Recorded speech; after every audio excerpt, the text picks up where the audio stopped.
khách sạn, biệt thự nhà vườn, có ma nào thuê đâu. She didn't expect that.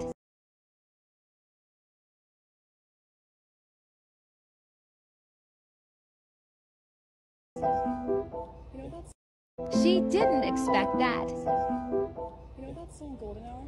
Golden Hour? Yeah. This one? Yeah. Okay.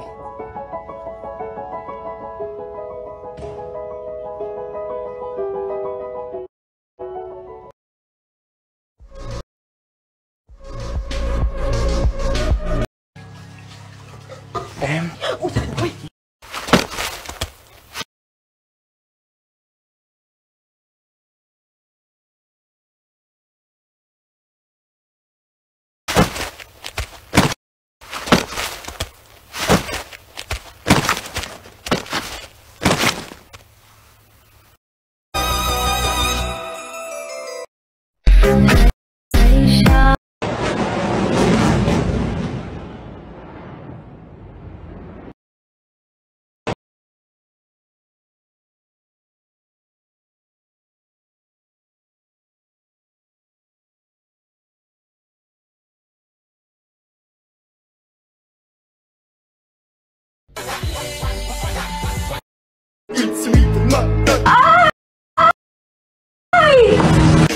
Mr. Bombas.